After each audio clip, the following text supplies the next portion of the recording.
It is important for History Fort Lauderdale to tell the history of our gay community because we have a huge community here in Fort Lauderdale and Broward County, and it is representative of our community. We are not just white, we are not just black, we're not just Hispanic, we are all of these things. We are gay, we are bi, we are pans, we are trans, and to tell a whole story for our community over time, we need to tell all of these bits and pieces to the best of our ability. Whether it's during Pride Month, whether it's throughout the year, it is our best case and our best chance to display our community at its best and brightest. It's so important to celebrate Pride, to do it time and time again and as loudly as we can. That's where it's rooted in our history.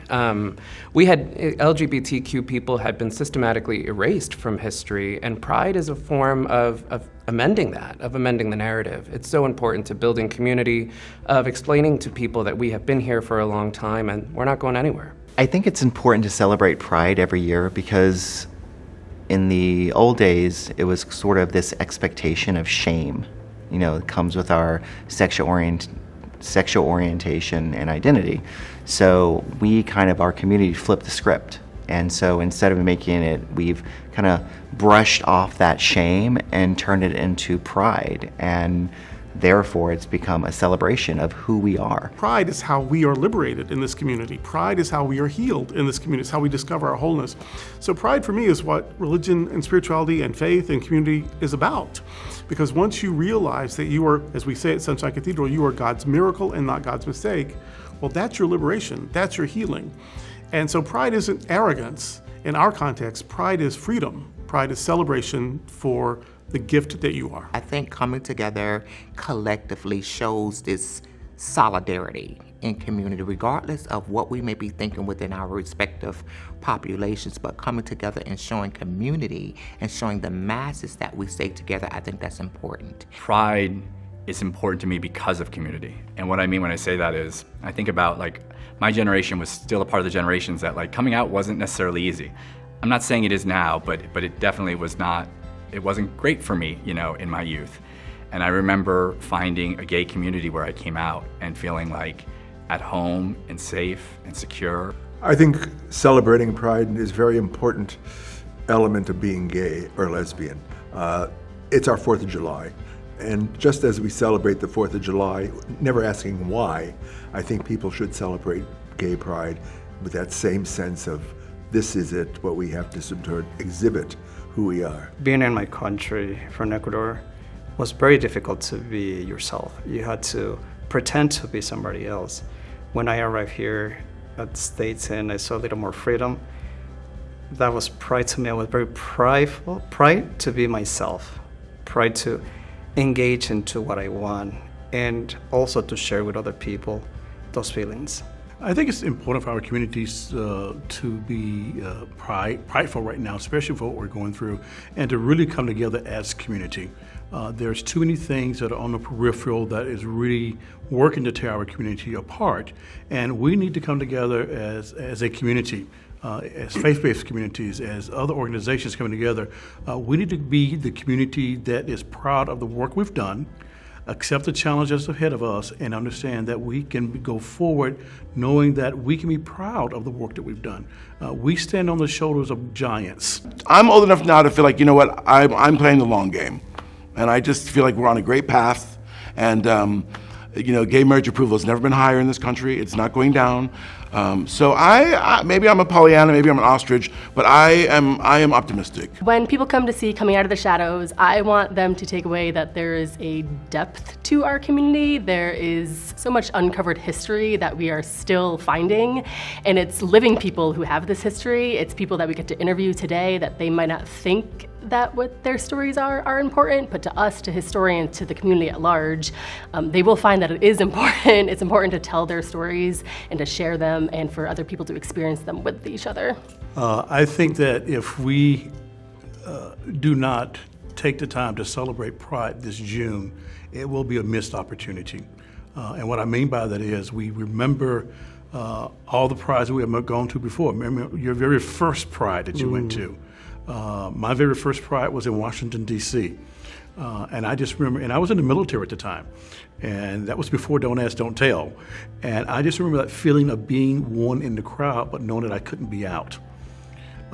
Here I was a veteran, raised my right hand to defend the Constitution of the United States of America for everyone, but yet I'm having to stand on the sideline and watch all of this go by, knowing that at any moment I could be identified and outed, and very likely discharged from armed services. And so when I think of moments like that, when you think about our first Pride to where we are today, we really have to come together to celebrate all that we have done. The most important thing, I think, in this current time, in this political climate, is that we are celebrating Pride more than ever, that we're louder, that we're seen more often, that people know who we are, that we're having conversations about Pride. You know, I think there's a movement, at least in Florida and really sort of nationwide, to shut down Pride and to shut down the celebration of LGBTQ plus, in other groups, right, as well, certainly. But there's a real push to push us back into the closet, if you will. And I think we really have to be seen now more than ever, you know, and also not just seen in big public places, but, you know, having conversations with family, you know, and coworkers that may think differently about us, because when they get to know who we are, again, that idea that we're all equal, we all, you know, deserve the same rights and respect and love one another, you know, I think it makes it more relatable, and they can understand why it's important that Pride is seen and that we can be who we want to be. God, it's probably more important to show this history and to talk about this history today more than ever, as there's constant assaults and attacks on our community, to show that we've always been here, to show that we have been through difficult times and persevered. That's a large part of the story. The exhibition shows us how things were often really difficult in the 1960s, and yet a community came together, people built all sorts of friendships, all sorts of relationships, and came out stronger, but that took a lot of work. I think as a publisher and a journalist, I can best represent Pride through the work that we do on a daily, weekly basis.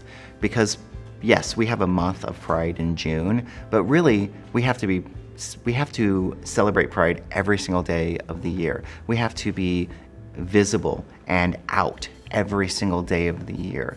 It doesn't just last for 1 month. And so what we do, and what we will continue to do, is tell our stories. And as newsrooms across the country are just decimated by budget cuts and these rollback of like DEI initiatives, it's even more important for publishers like myself, for LGBTQ news outlets to continue to tell our stories. Because ultimately, it is our responsibility to tell our stories. We cannot leave it in someone else's hands. We cannot leave it up to the mainstream media to tell those stories. We have to tell our own stories. Things are rough right now, but they seem particularly rough because they were rougher and then they got better, and now it seems to be going back. But it hasn't gone all the way back yet, and we can prevent that. Things were rough in 1968 when sodomy laws were on the books, and Troy Perry started Metropolitan Community Churches, a church to embrace and welcome and affirm LGBTQ plus people, which includes, of course, their allies. Things were rough in 1969 when trans people and drag performers threw a brick and said, no, not this time, at Stonewall. Things were rough the following years for the first parade, to remember that event, and so on. So yeah, it's scary, but let's remember our forebears who had the courage to stand up and speak up, and that's what changed the world. It is important for us to celebrate Pride as a community to show the rest of the world that we matter.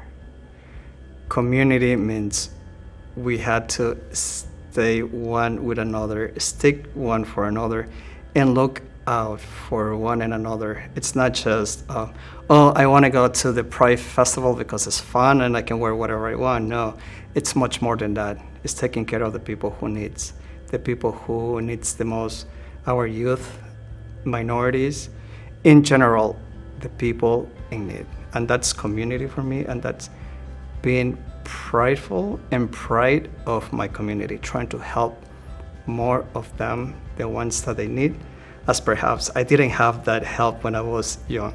I think this is a great opportunity. I think it's not one thing. I think it's a multitude of things that have to happen. It's like it takes a village to raise a child.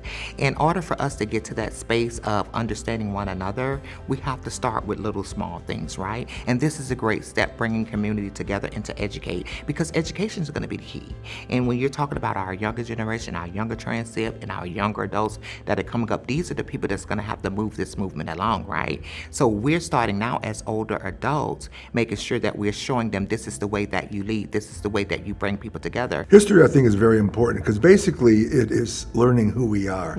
I think one of the things that I found in studying history is things recur. The kind of attacks that we are experiencing now, we experienced in the 50s and the 60s and the 70s. And so I think, but out of those attacks, we became stronger. Yeah. And so I think that that's the same kind of thing that's happening now. So every year people say, are you going to Gay Pride? And I say, yes, but I live at Gay Pride because we have a gay theater and we do gay plays year round. And so every day at our theater is a Gay Pride. Every night we're full of gay people at the theater. And so for me, Gay Pride is important that you have your day, but you also realize that Gay Pride is every day. That the way you live and go through the world is you're constantly celebrating Gay Pride and your pride and letting the world know that you're gay. And also gay theater is extra important because you're telling stories that maybe wouldn't be told. So it's really important to tell those stories.